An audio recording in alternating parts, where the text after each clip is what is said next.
देश ने भारतीय जनता पार्टी को प्रधानमंत्री दिए हैं। आप क्या कल्पना कर सकते हैं कि उस प्रदेश के बारे में ये कहा जाए कि 2017 से पहले कोई पहचान ही प्रदेश की नहीं थी। इसी शहर से देश के अटल पूर्व प्रधानमंत्री जी चुनाव जीतते थे और देश के प्रधानमंत्री बने, 3 बार बने, और आज भी जो प्रधानमंत्री हैं वो इसी प्रदेश से हैं।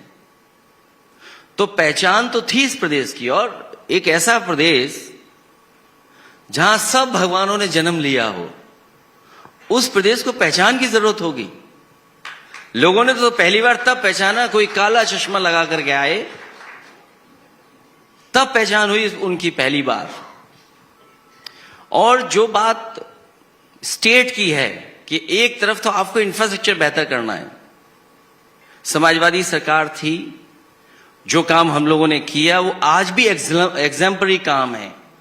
पहलगांव में अगर घटना न होती तो देश के प्रधानमंत्री जी जो 2 सबसे बड़े प्रोजेक्टों का उद्घाटन करने आ रहे थे, निवेली लिग्नाइट, जो समाजवादी सरकार में उस समय की कांग्रेस सरकार थी, उस समय प्लांट आया था, वो समाजवादी सरकार की देन थी, जिसकी वजह से वो प्लांट लगना शुरू हो गया था और सस्ती बिजली मिलती है। और दूसरी मेट्रो, और मुझे याद है कि उस समय लोकसभा के सांसद वहां से मुरली मनोहर जोशी जी थे, वो लगातार इस बात के लिए फॉलो करते थे कि मुख्यमंत्री जी कब दे रहे हैं कानपुर को मेट्रो।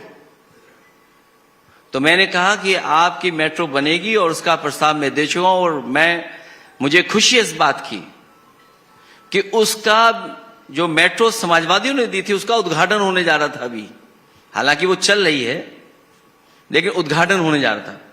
यूपी में जितनी मेट्रो दी गई हैं अभी तक, एक लखनऊ की मेट्रो पिछले 8 साल में 1 इंच आगे नहीं बढ़ी, समाजवादियों की देन है। कानपुर, आगरा, नोएडा से ग्रेटर नोएडा, दिल्ली से जोड़ने वाली नोएडा मेट्रो, और एक प्रस्तावित थी देश के प्रधानमंत्री जी के क्षेत्र में भी प्रस्तावित थी, लेकिन पता नहीं मुख्यमंत्री जी का मुख्य और प्रमुख का दोनों के इंजन टकरा रहे हैं कि क्या हो रहा है, जिसकी वजह से अभी तक न गोरखपुर में मेट्रो बन पाई है और न ही बनारस में बन पाई है, जबकि प्रस्तावित थी, बजट था उसका। अभी मैं एक बड़े प्रतिष्ठित अखबार के एड को देख रहा था, उसमें लिखा था कि 17 एक्सप्रेसवे यूपी में बनने जा रहे हैं। मैंने कई बार गिना और जानकारी हासिल की तो पता लगा कि इतने एक्सप्रेसवे तो नहीं बन रहे यहां पर। मैंने उस बात का ट्वीट किया, और जब अपने सोशल मीडिया प्लेटफॉर्म पे और प्रेस नोट में भेजा और प्रेस में कहा, तो उसके बाद सरकार ने बड़ी बड़ी होर्डिंग लगाई और कहा कि हम 6 बना चुके हैं, 7 प्रस्तावित हैं। तो 7 और 6 13, और 4 बचे वो कहां है? वो नगर सपनों में है। सोचिए, जो स्टेट सबसे ज्यादा लोकसभा के सांसद जिताता हो, अभी तो हम लोग नंबर 1 पर हैं, लेकिन दिल्ली की सरकार 3 बार बनाई यूपी ने। दिल्ली की तरफ से कोई भी एक्सप्रेसवे का अभी तक प्रोजेक्ट नहीं आया यूपी में, एक भी प्रोजेक्ट नहीं आया, पावर प्लांट नहीं आया, कोई नया IIM नहीं आया, नया कोई एम्स नहीं आया, आपकी कोई इंस्टीट्यूशन नहीं आई, IIIT कोई नया नहीं आया। और जिला मुख्यालयों को जोड़ने के लिए जो 4 लेनिंग शुरू हो गई थी स्टेट बजट से, वो भी अभी तक नहीं आया। तो एक तरफ तो इंफ्रास्ट्रक्चर का काम जो होना चाहिए था, पता नहीं दिल्ली और लखनऊ वाले मिलकर के क्या कर रहे हैं। यहां तो सुनने हमारा सड़कों पे टायर फेंक रहे हैं, और लग तो ये रहा है कि इस बार बुलडोजर का भी टायर फेंक दिया उन्होंने, इसलिए बुलडोजर चला ही नहीं। और ये कोई रामजस सुमन जी को धमकी नहीं है, ये रामजस सुमन जी और हमको धमकी नहीं है। ये जो कानून व्यवस्था का सवाल है, इसकी धज्जियां उड़ा दी उन लोगों ने। ये चुनौती यहां के पुलिस प्रशासन को दे रहे हैं।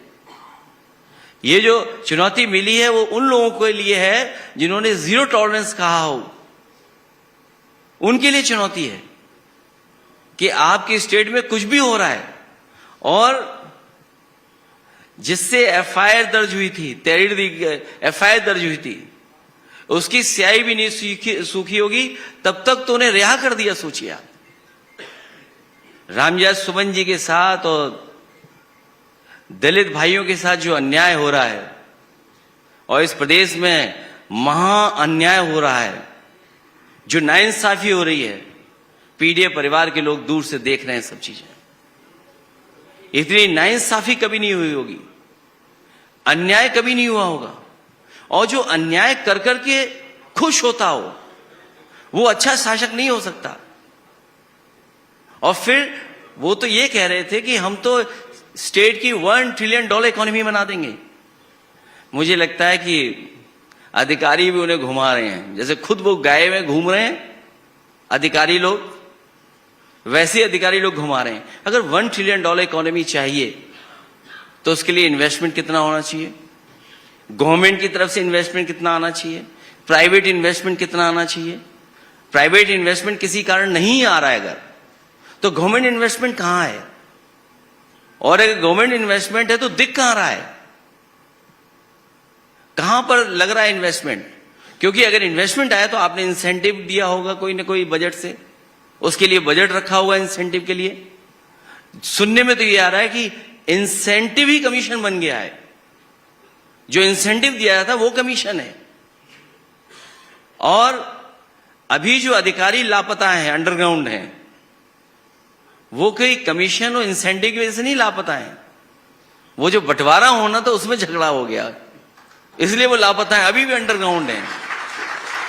और ढूंढने की जरूरत नहीं है, यहीं से ज्यादा बहुत करीब है वो, 2 किलोमीटर जगह होगी। अब मैं तो मैं ये कह रहा हूं कि जो